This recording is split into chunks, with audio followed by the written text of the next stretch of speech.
So, welcome back. We're ready. Everybody is in their little corner there to have everybody in the right spot. Of course, it is the first episode of Dip In here. And of course, let's first go through our guests in order. Of course, to my right today is going to be Tim KarasCast Buda, who is a esports commentator.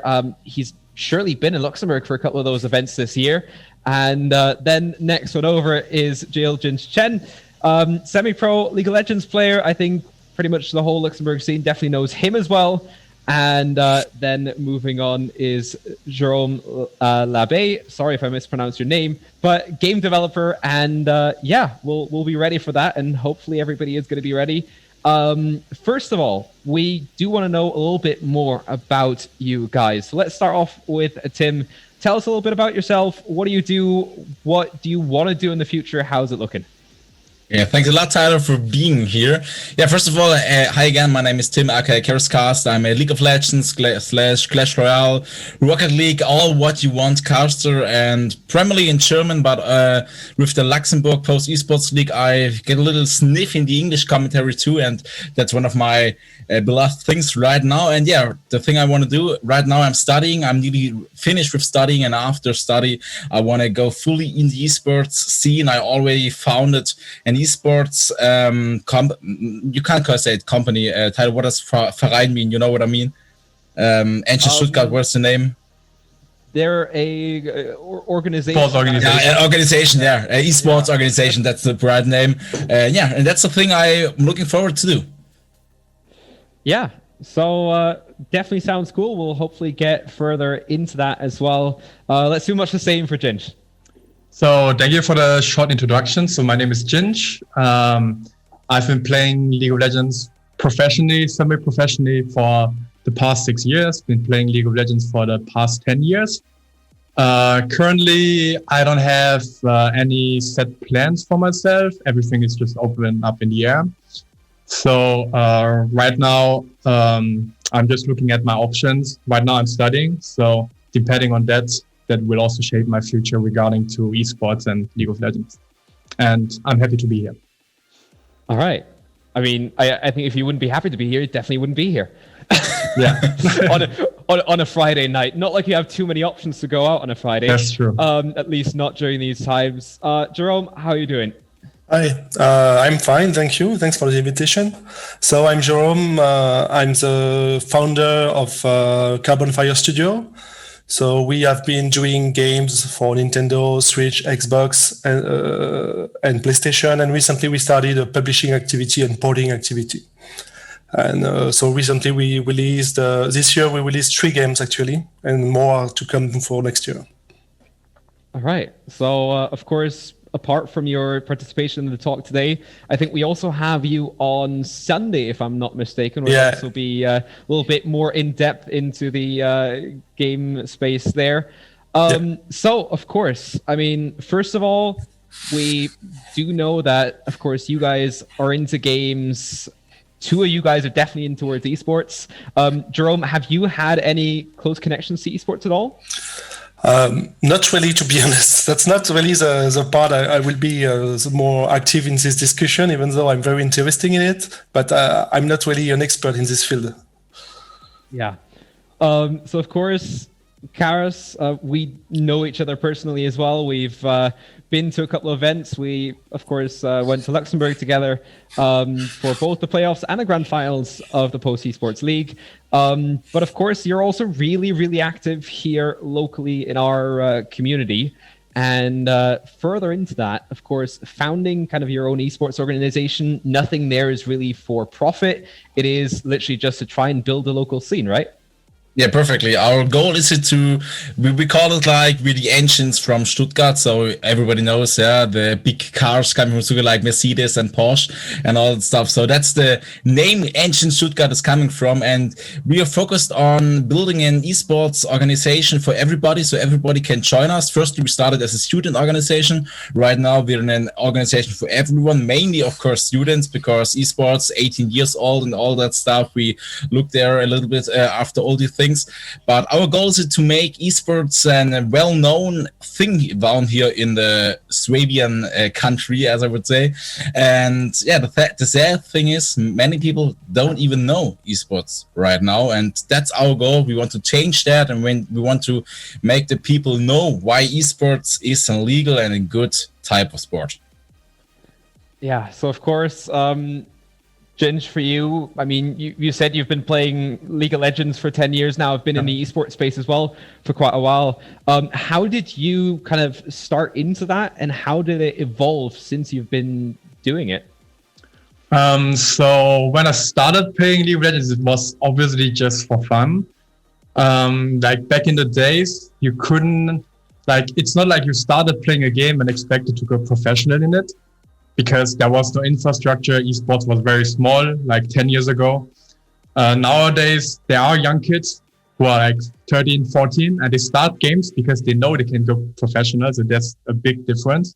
And somewhere around the 4th year, I just managed to hit, so in League of Legends, we have this ranking system, and the highest rank would be Challenger. And in season 4, I just happened to somehow get it.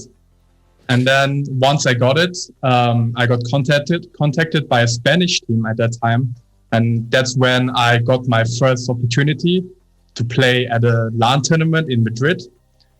Was a really, really nice experience. And once I got taste of that, I obviously wanted to go more, do more about that.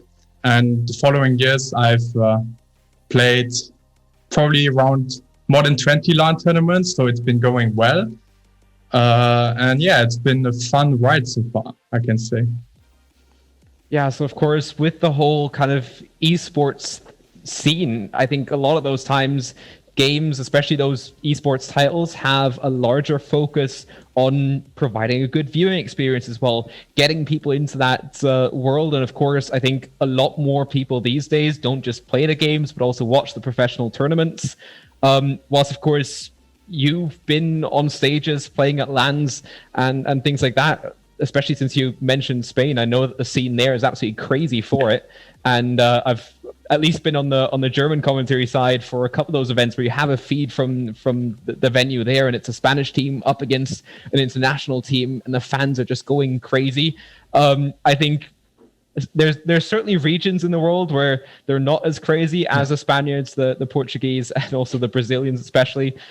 When they're really behind a team, they're almost unstoppable. So yeah, it's definitely been developing towards that way. Jérôme, of course, kind of this part is a little bit more focused towards the esports side. Whilst you might not be as involved, have you been following professional tournaments as well? Yes, actually, I'm a big fan of Rocket League, so I'm playing a lot this game, like nearly every night, and I tend to watch from time to time the pro championships on YouTube and stuff like that. Yes, so but that maybe the only game that catch me that much, at least on the pro scene. Yes. Yeah, so of course, talking about kind of going to events as a viewer as well. Tim, I know that you've been to a couple of those tournaments as well. I think you went to the World Championships last time out. And yeah, how did that When we were allowed. When we were allowed to, yeah. Last year I've been to the World Championships finals in France, in Paris, and we got invited from Riot Games directly with our organization from the Engines, and it was kind of cool. It was a very cool experience because you are in this huge stadium and there are thousands of people, and as you remember, we've got a Chinese team against an European team. So many Chinese people over the place and all the European people. And then you got the casters and the commentary live in the stadium, and everybody got a blue trinket. So it was very astonishing, and it was a very nice experience to be there. And that was so the key moment where I knew, okay, esports isn't really a small thing anymore, like 6-7 years ago, where some people played at some LAN parties for about $100 or something like that. Today, esports is a huge business, and I think one of the biggest coming businesses we've got right there out in the market. Yeah, so of course, with that kind of going forward, let's maybe go to Jinsh. You've said that you're kind of still evaluating your options, seeing what is going to be happening going further. what do you expect to be happening in the esports scene, say in the next 5 years? I think it's just gonna get bigger and bigger. Like as we have seen this year, for example, the League of Legends championship, which usually takes place with crowd and everything. They've been adapting to the current restrictions we have. So based on that, I think since we have the advantage of being online and it being a game, so it's only gonna get bigger and bigger as the esports companies just adapt to it. So yeah, I think esports definitely has a bright future and it's not gonna go away anytime soon. Yeah, I doubt it will. I think especially right now all over Europe, a lot more companies entering it, supporting cause like that. And of course, I mean, we see it here at LGX. There's a lot of big brands in behind all of this and saying, well, yeah, it's a cool theme. We do want to support it. And of course, a bunch of the youth is going into it. Talking about kind of organizations and also a little bit of the youth work, I know that over at the Engines, you also try to then cater to young people as well, introduce them, but also maybe to educate the parents to, well, let them know what esports is and what the dangers are of maybe just the players being out there by themselves and just kind of maybe getting into an addiction just for gaming where they think, well, we're going to be pros, but they never actually make it. Have you actually had conversations like that with parents as well? Yeah, we did. Once a year, there's a big fair in Stuttgart called the Autumn Fair. Yeah, the Messeherbst in German, and that's a place where especially the gaming area is there for the young people, like all the students from the school, like 14, 13, 15 years old, and maybe sometimes much younger. And of course, they're there with the parents, and we often talk to them. And the parents were with us. What is this esports? Why do my children always want to play this Fortnite and do crazy dances and all that stuff? And the funny thing is, the most parents don't even know the gaming branch, and that's a big thing I think that has to change in the future, because like a famous caster from Germany, he's called Maxim, is always calling the most important thing is that you as a parent play together with your children. You need to know what they are doing, and then you can know what they're talking about, and you get a better feeling about the branch, and then it's especially more easier to talk to your people, to your children, and maybe to get them less addicted, because I was one of these people being closely to an addiction in my 14th years, and I managed to get out of it, but it is hard, and the parents are the huge thing that needs to support the children, and the first thing is the knowledge of the branch we're talking about. Yeah, Jerome, I see you nodding. What do you have to add on top of it? I think, yes, the thing is to demystify what esport is, and to make people understand that it's a real sport with skills. These guys are real athletes, real guys doing a sport. So it's really important that they understand that, and it's really hard. There's a lot of work to do to make this happen, I believe. Yeah, perfect. I think especially at that as well, we see it all over the world right now. We do see massive arenas filled all around the world that are full with esports fans. And I think especially when you're following those events, you look into the crowd, and sometimes there is kids there with a couple of older people that seem to be their parents. I know that ESL has been doing it for quite a while now, where they actually sell family tickets as well, or basically say, okay, if you buy a ticket and you bring along, or a kid brings along their parents or their grandparents, then they get a free ticket or a cheaper ticket as well. So I think that's one way also to get the interest up. And of course, mainstream media is all over this. Not sure how it is over in Luxembourg. I know that, of course, with the Post Esports League, I think that was broadcast on the Post TV channel as well, which might not be as mainstream there yet. But I mean, it's certainly out there, and it's becoming more accessible for everybody else. Jinsh, of course, for you as well. I mean, we've kind of gone over your way in towards esports, what you expect it to be in the future. Do you think that whenever you're actually at that point where you'll be building a family, that esports is still going to be around? And if you ever get kids, would you consider maybe putting them into esports? Well, first, I'll definitely share my experiences. Like if I have kids, I definitely share my experiences I've had on stage and what my experience was during school with my parents as well, because obviously people were slowly noticing that I was into esports because I was maybe like missing for an exam during school or something. And then I couldn't say I'm sick or anything because I was like traveling to another country to play there. And I also had like, obviously I felt during my school time prejudices against this because obviously it's really new. Also, my professors were asking me, what the hell are you even doing? Like, you should focus on your studies. I had my fun times there. But now definitely it feels like it's getting more and more popular. And I think especially this year has just, like what we talked about earlier, parents and kids, I think this year has brought this much more together because you are, like most people are working from home. So they are stuck with the parents or the kids are stuck with their parents. So maybe they've engaged in games and something like that. Parents have more time to learn about what their kids are doing all day, doing on Fortnite or whatever. So definitely, if I have a family, I will definitely not restrict them from anything. Like in that regard, I will definitely tell them about, like I said, about my experiences and also show them what kind of games I played. And also, like in some years, there's gonna be really new games.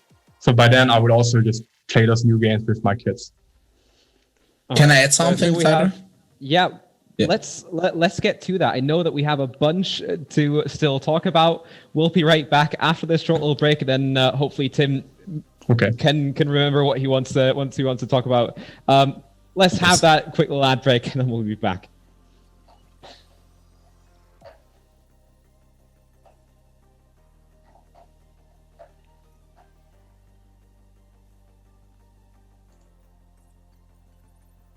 Are we? I was about to ask. We're actually going to a break. I think we were supposed to go to a break. So Tim, let's just carry on with your point. Okay, perfect. I'm still focused, so that's fine. What I wanted to add is when Jinsh and I are going to get children with our wife, then of course, okay. not together, of course. Yeah. This will be in some years, and even today you can see a change in the growing up situation of children. So the 10, 11-year-old children today are much more into the gaming, into the esports, and even into the electronic media than we were in my time 12 years ago. So it's much more common that these people grow up with the theme, and I think they're even much better. So you see all the, as Jinsh mentioned earlier, the young pros are sometimes so much better because they reaction so much faster, and they playing this game since 5 years, even though they're even only 15. Yeah. And that's something that's gonna get bigger, I think. But I think we need to have a closer look on it because it could be a little bit too much, because always if children do something very, very often in a very professional way, there could be some other things in their education and in their growth that could be missing. Yeah. So let's continue on that after this short little break, this time for real, and then we'll see you guys on the other side of it. So, welcome back then from our short little break. Have to get that time in to run the ads, and then also just talk a little bit behind the scenes. Well, I know that Tim and Jinsh just had a great conversation. They were talking something about their League of Legends team. I have no idea about League or about what the current season is. I'm not sure about you, Jerome. No, neither. I don't Too many know. seasons. Too many seasons. Season 11. Yeah. I don't know. Right I think I've maybe played like 1-2 games of League, not much more than that.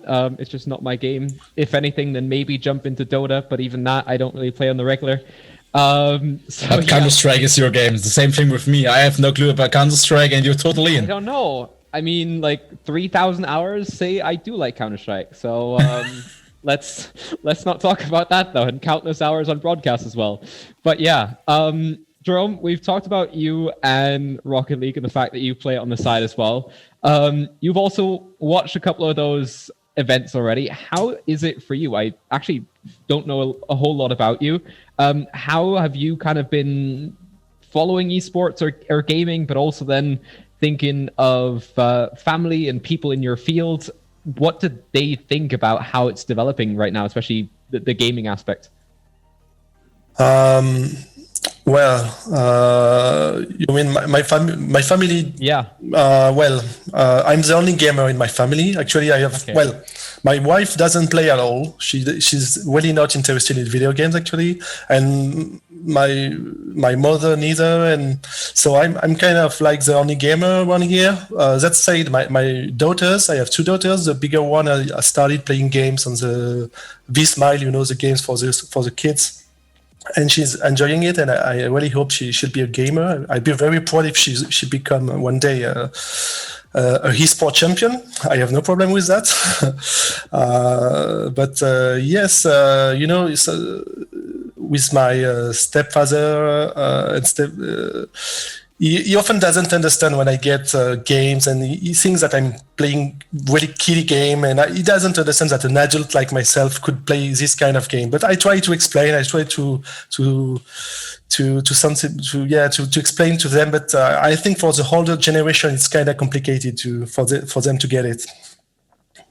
Yeah. Do you think that there is going to be a time where maybe you can get them to play a game as well, and maybe get them interested in it, or is that already gone? No, I don't. I think it will never happen. No, no, I don't think so. Mario Kart. I think that's definitely something. Same as like I think a Mario Kart or those Wii adventure games that you could like play in like 4-player multiplayer. Those are like the games, same as Monopoly, that can break friendships and families. But sometimes also build them, because of course there's always that one or two people that are really, really competitive about it, even when they're not really into esports as much. About esports, maybe also question for Tim, where do you kind of break the line between what is esports and what is people just gaming?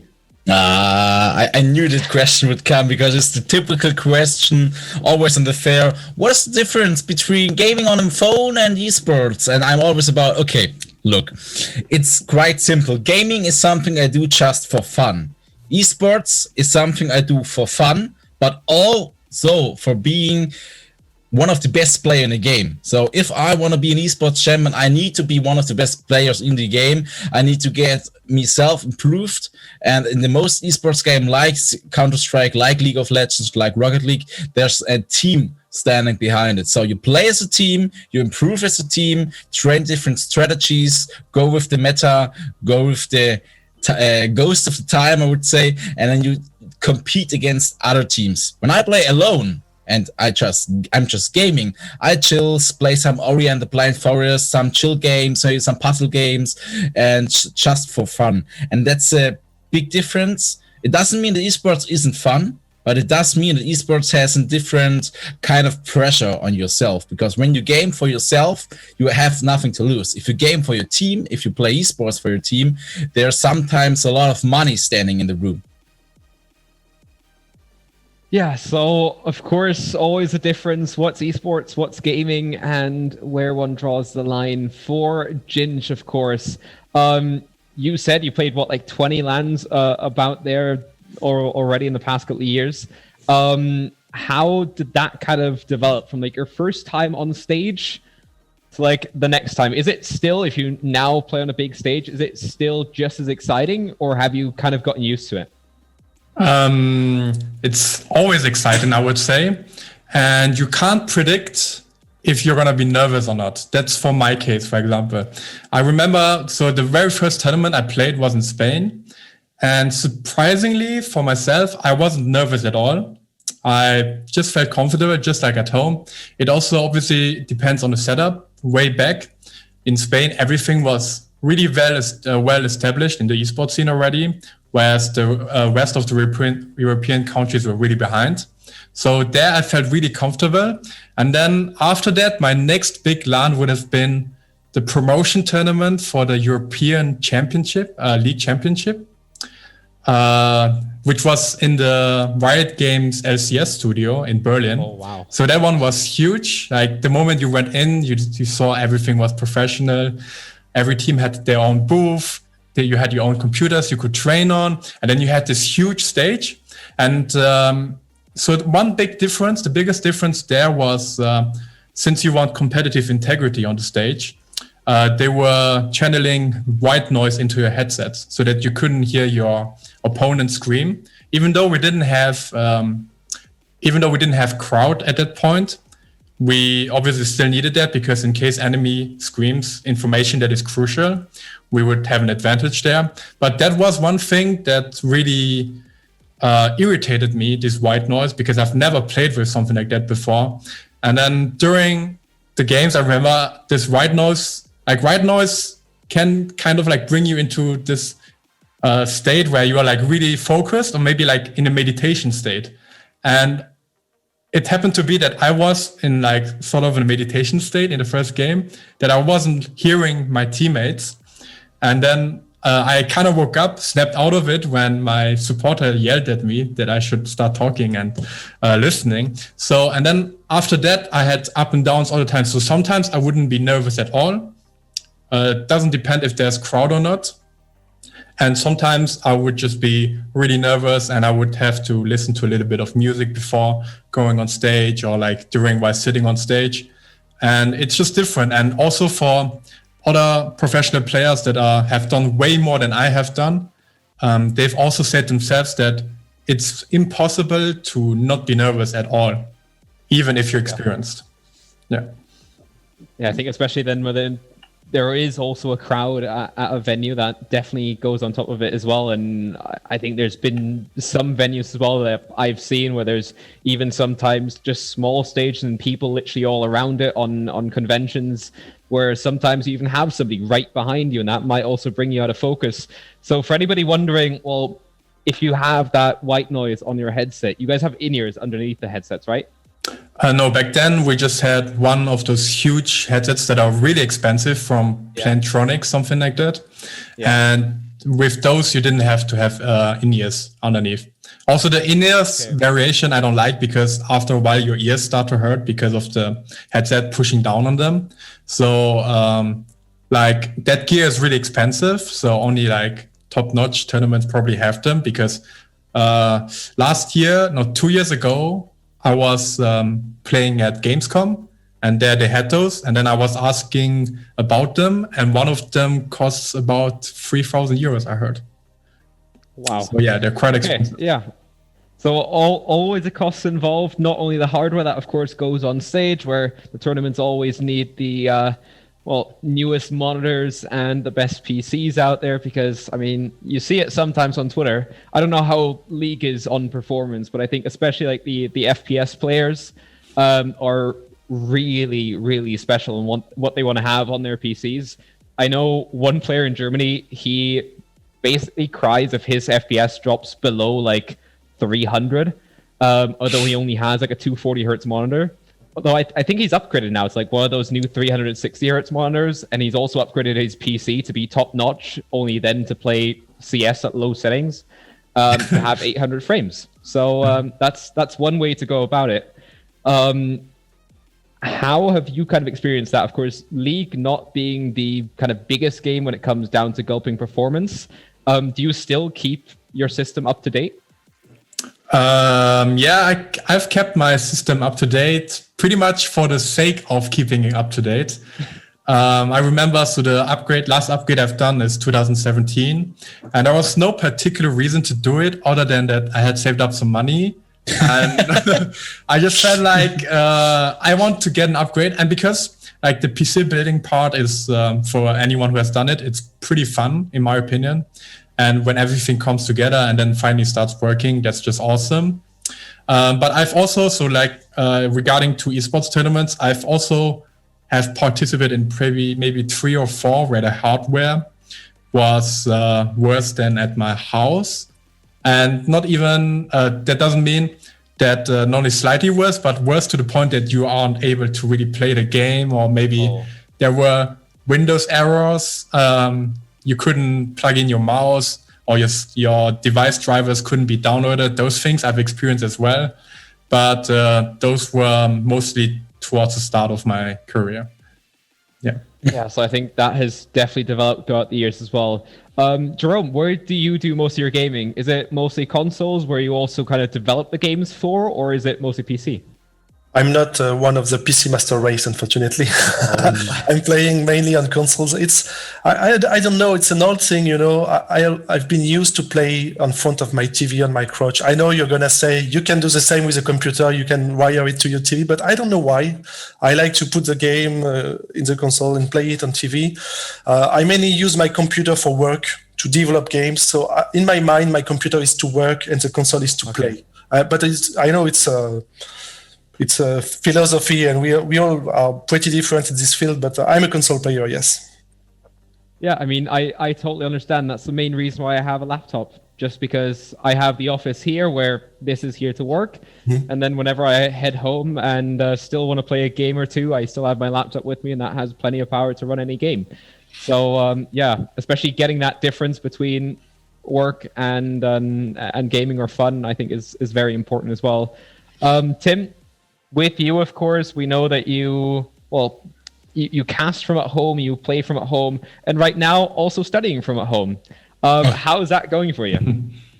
In my case, I'm kind of lucky because my personal computer was 8 years old, but my organization, we've got some sponsorship from, I don't know, from a big company. And so I right now have a gaming computer from my organization here under my table, but I saved up some money too, because beginning of the next year I need to invest in a good computer for myself, because I do, like you, self-hosting, in my opinion, in my case, from at home. So it's important not only to can render the game, you also need to render the stream and all that stuff, and all to get on one computer. So of course you need a good computer, and studying from home in my case is okay, because I've got a laptop for studying from the bed, and I've got my computer for doing some maybe presentations or something like that. Then I put on my white shirt, sit here, and then I can just talk to the people. So yeah, it's working, but being out there, especially for esports, being at live events, it's much more fun than just playing from at home, in my opinion. There's a huge difference, but I think at least we in esports, we've had that freedom during this year here. A bunch of, regular sports leagues were cancelled out or, delayed until the point where sufficient infrastructure has kind of been in place just to get everyone tested, to get everyone set and ready. And even there, you can see it hasn't been perfect. Still, cases are going around. Because right now, the only way of us actually getting to a point where you're not running the risk is when you're literally staying at home, staying in your own bubble. And that's why we chose to do the LGX online this year as well. Should be interesting to see how this is going to continue, of course, as kind of the first vaccines are going to be hitting the market. Let's hope that at least maybe towards the end of the next year, or maybe even towards the start of 2022, we can all get back to events and see each other there. But, I think that we do still have a couple of minutes before we need to head to another break.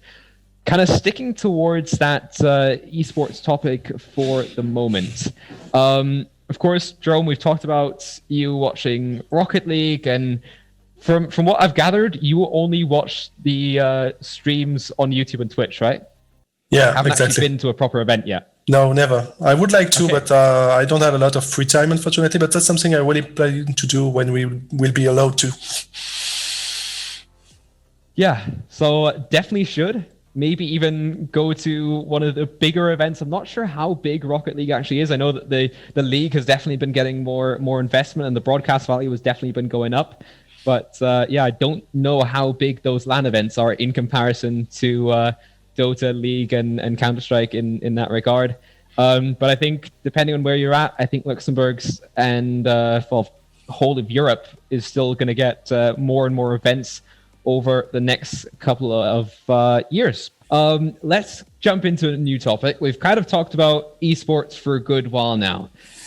Maybe a part where also, Jérôme, you could talk a little bit more about. You're a game developer. What games have you worked on?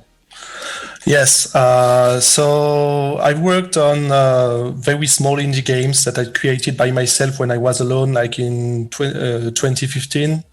I started in Luxembourg, actually. It started in a game jam organized by the Technopro in Esch-sur-Alzette. That's where I met, where I did my first game and where I met a graphic designer, and together we decided to make a small game on the Wii U back then. And a little bit later, I was hired by Starbreeze Studio, and I was the office manager of Starbreeze Luxembourg. So I worked on Overkill: The Walking Dead. So it's that game that has been cancelled 2 months after its release, unfortunately. But it was kind of good. I worked on World War II, which has been released on Steam and PlayStation and Xbox back then. And then I came back to my own company more recently last year, Carbon Fire Studio. And then I decided to start porting games. Mobile. So what I'm trying to porting and publishing games. What I'm trying to do is to find some indie games that have not been noticed yet. So usually I look at the mobile market, on even on Steam, and I try to find some good indie games that have not been released on game consoles yet. So I contact the developer. I try to make a deal, and I'm doing the porting myself. So I'm porting the game to Xbox, PlayStation, and Nintendo Switch. And then I'm publishing them, so it means that I'm doing the trailers, I'm uploading the assets to the shops, I'm doing all the marketing. So yeah, we are doing both of this, the porting and the publishing. And so far we have published Lean Pass of Orchard in August this year, and Memoranda in early November this year. And there are 2 more games coming early next year. That I can't reveal yet, unfortunately. Speaking of the 2 games that I've released already, on my talk on Sunday, we are going to do some giveaways with keys for the games for Switch and Xbox. So make sure to come and join on Sunday. Yeah, definitely. I'll be there. Giveaways going on besides LGX right now as well. So already in the break, I talked to you guys, say, okay, our next topic is going to be all about games. And Jinsh, his first question was, have you played Cyberpunk yet? And he pretty much asked everybody here, and all of us kind of said no. We've all kind of been busy with other stuff, or might not have been as interested, especially with still the early bugs going on. Jinsh, I'm going to ask you, have you played it yet? Yes, I've played it a little bit. I didn't buy it until the day of the release, but I then kind of succumbed to the pressure, to the hype of the game. And I really wanted to stream it so that some friends can experience it with me together. Now I can maybe go into a little bit. So obviously there are many bugs. The game doesn't seem to be quite finished. I would say it feels like it's probably maybe like tops at 80% of what it should be. This definitely has been a case of mismanagement of scheduling and everything inside of the company. So it's a shame. So obviously it's never good to have too high expectations, because for this case, people just had such a high expectation. They expected that this game release would solve world hunger or something. Like, people were so happy about it, so excited about it, that they even canceled, that they even took holidays from work just so they can play this game on release day. And I think this high expectation was just, so obviously CD Projekt Red also failed on the game. They can still fix it.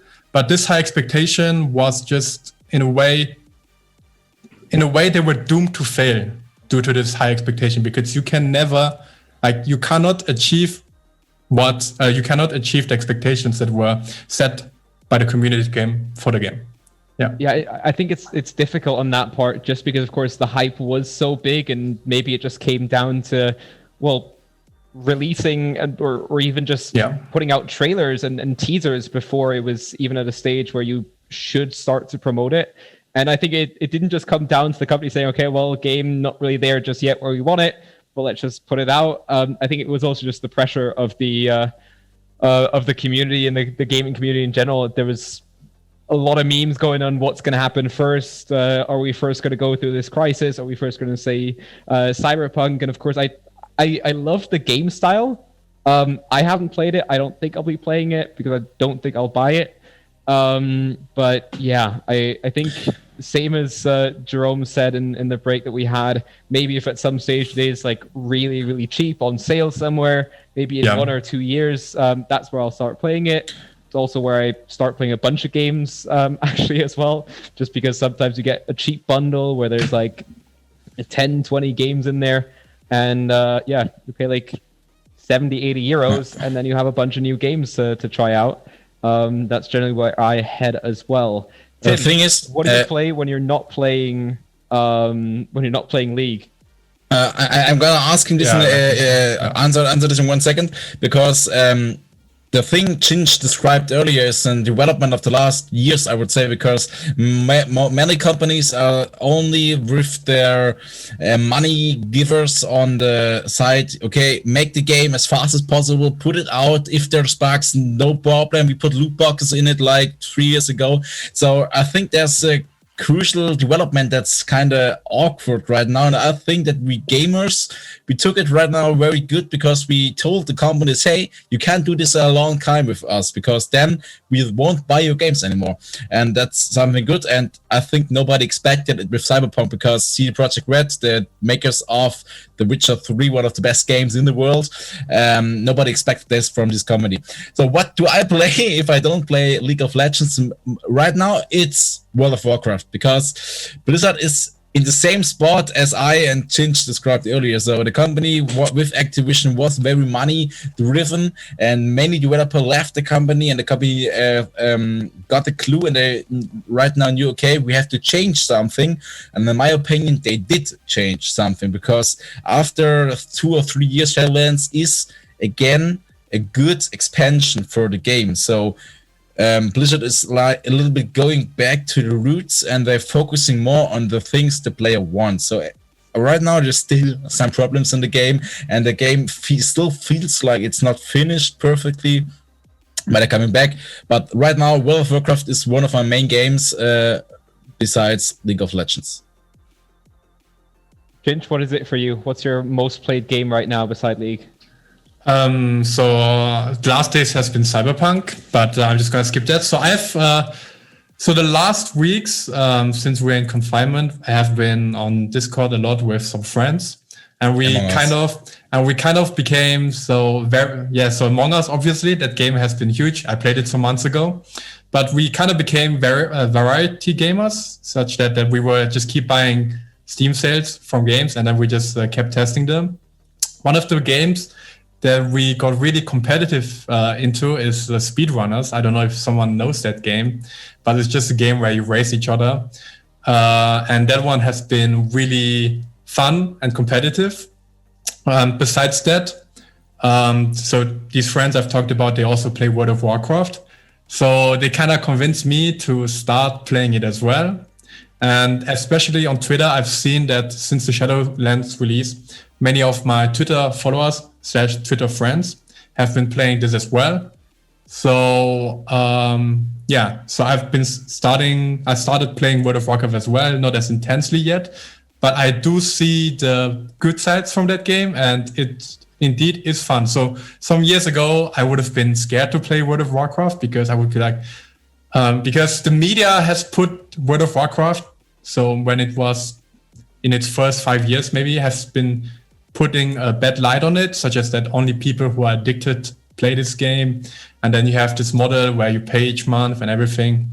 But I don't think it's bad, because if you enjoy something and you pay 15 euros for a month or 12 euros, whatever it is, like it's like going out with your friends and boating for one evening, you know? And if you can enjoy many, many hours in a month, then what's the problem with spending money for your enjoyment? Like, that's not a problem at all. And if you enjoy it, then sure, go ahead. Yeah, I think it's the same part where people pay money for Prime, for Netflix, for HBO, whatever, for all of those subscriptions. Well, you can drop one of them and pay for WoW, or during these times where nobody can go out and party, you can spend that money onto more games as well. Jerome, what is your most played game? What games have you really been enjoying recently? So the most played games, as I said, is Rocket League, probably because I play every day. But the other game I'm playing a lot of indie games. Actually, I love indie games, so I'm always trying to find some very. The last one is Journey of the Broken Circle.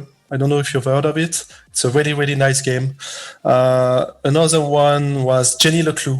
Jenny Le Clou is amazing. It's a point-and-click adventure game made with a really tight budget. I don't know how they managed to make this game. It's really awesome. I really advise you to play it. It's on Switch and iPhone. I don't know if it's on Xbox. I don't think so. And I'm playing a lot of Game Pass games. I really love the Game Pass on Xbox because it allows me to discover a lot of games I would have never played otherwise. So like Yakuza, I discovered the Yakuza series from Sega very recently thanks to the Game Pass. I never played it before and I'm really, really enjoying it. So I'm playing a lot of games from Game Pass, yeah. Yeah, so I think with that already, we're kind of... stretching over the time that we had set for us a little bit, but of course, thank you guys for taking the time for being here tonight. Hope you guys will also be watching a lot more of the LGX online this weekend. I know, Jerome, you'll be back as well, and hope to see you guys at an event soon. Yeah, thanks for having us. Yeah. Thank you. Thank you. Bye.